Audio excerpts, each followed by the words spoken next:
So I said it probably about a week or two ago that I was going to be making a fire belly toad tank out of this 20-gallon tank right here, which used to be a turtle tank. Now, this thing is ugly, like it is dirty. I got to clean it all out and everything. This thing has not been set up in probably a good 2 to 3 months now. It used to have baby turtles in it. I since moved them to that little turtle tank right over there, so we have this one now for obviously the fire belly toads. What we're going to be doing is actually taking everything out of this tank, obviously, wiping it all out, well, cleaning it all out actually, and then probably going to take some of this sand that is in the pool pond right here.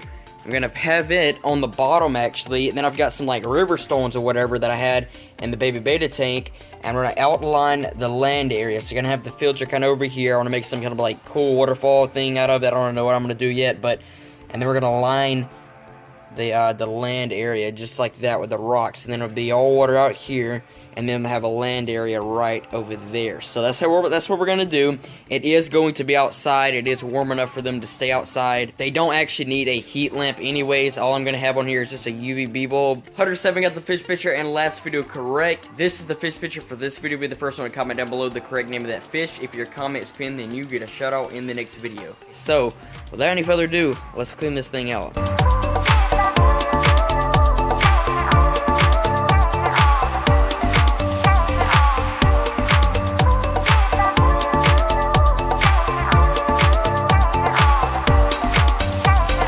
Alrighty dudes, there we go, got it all cleaned out. Now I'm going to take some of the sand out of the pool pond, put it in there, and then start making like the waterfall and the land formation or whatever I'm going to do right over there in that corner. So yeah, without any further ado, let's get right into it.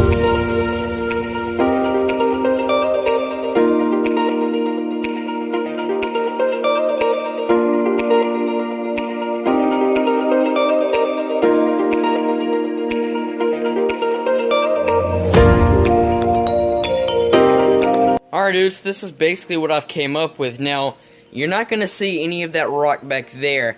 The reason why I did that is because that's how it's going to be stacked up, and it's going to be layered with like some type of like soil or something for them to get up there, and that'll be the land area. Of course, this is the water area where the sand is at. The rocks are outlining it, and this is the thing I want to change, if anything, is the waterfall. This is just something that's going to be temporarily. I don't know how strong the water flow is going to be. Obviously, I don't want it strong at all in here for them, so I wanted to make it, you know, kind of like dripping down, basically, but I'm going to see how this flows. I'm about to fill it up with some water up to about that rock line or so right there, and yeah, I'm just going to see how it flows. If I want to change it, I will, but yeah, I want to do something different with that. I don't know what, but I'm just going to make it look a whole lot better, obviously. You guys, I just came up with a pretty dang good idea. So I put some water in here, about up to that line.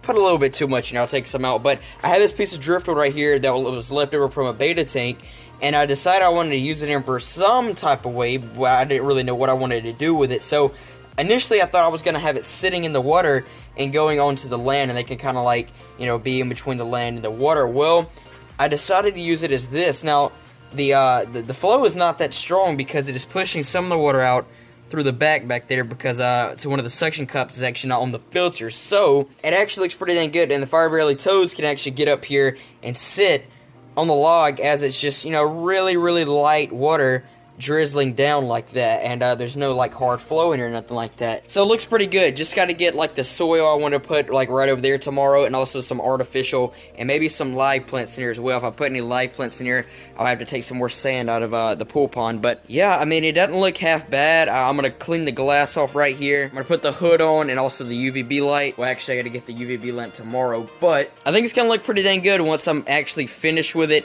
And at first we'll probably just get 2 fire belly toads. Might get another one, but for, you know, just when I do firstly get them, I will only get 2 of them. The next time you guys see this tank, it will look a whole lot better, and it would actually look like, you know, a fire belly toad tank. So yeah, I'm actually in my pool pond right now, and I've decided to actually get rid of the 3 turtles that are here. Now the reason why is because they're always staying back up here, like between the rock formation, and they never really come out all that much. They'll get on the rock formation and bask every once in a while, but not really out here. Like, as soon as I walk out the door, they can hear the door opening, and they, you know, jump right off into the water, and they don't really come out a lot to, like, actually eat. So, yeah, I've decided to actually release them in my actual, you know, fishing pond down there. Now, another reason is that, or another risk that I'm actually taking by having them in here with the fish is because at any moment they could really try to go after any of the exotics that I have in here. The only thing I have in right now is that albino iridescent shark. So yeah, I didn't really want to take that risk, and they've just been doing a lot of hiding, so I've decided to actually let them go back into the wild. I'm going to take this down and actually make like a rock cave right over here, and then push the driftwood out into the front a lot more. I'm going to use that. Alright, we got one of them right here. This one I think is the smallest one. If he's not the smallest, he's the the smallest, but he's definitely not the biggest one. Oh, there's the biggest one. Let's see. Yep, that is definitely the biggest one. There he is. Alright, dudes, I'm going to sit you right here. Oh, do not run away. Please do not. Alright, and oh, there's the smallest one. Yep, come here, buddy. Alright, there he is. Oh, there he goes. Yep, okay. See you, dude. Oh, there goes the biggest one.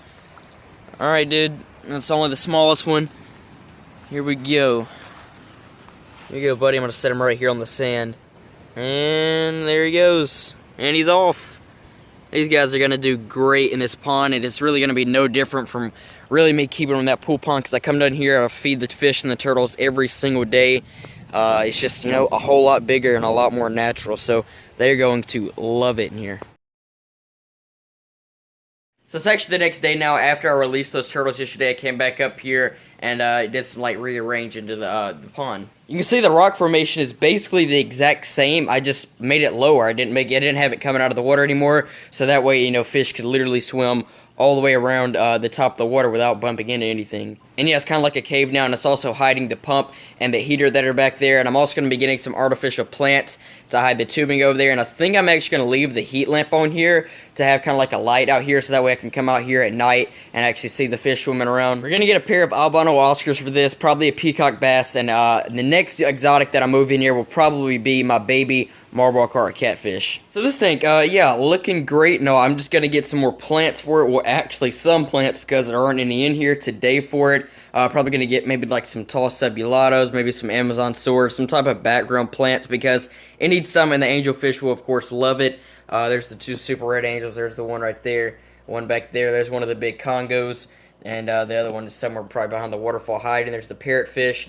And there's the Marlboro Carp catfish right there. Made a tank looking great. Did a water change on it yesterday to get like the tannins out of the water. It's a little bit cloudy still from the water change yesterday, but it's starting to really clear up now. And yeah, it doesn't have that like greenish tint to it anymore. That they were just all the tannins that were soaking out of that piece of driftwood. There's the baby betta right there, and there are the three neons. About to feed these guys a few mysis shrimp. Puffer tank, yeah, looking great. I'm also going to be getting some plants for this tank today.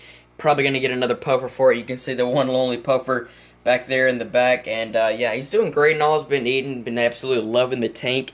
I actually really like the theme of this. I'm going to leave that right there. I'm probably going to take that out though and do something else over there, but I like kind of the theme of this. Kind of like, it almost has like a beachy theme to it. Alright, going to put a few in, and watch the neons go after him. Look at him.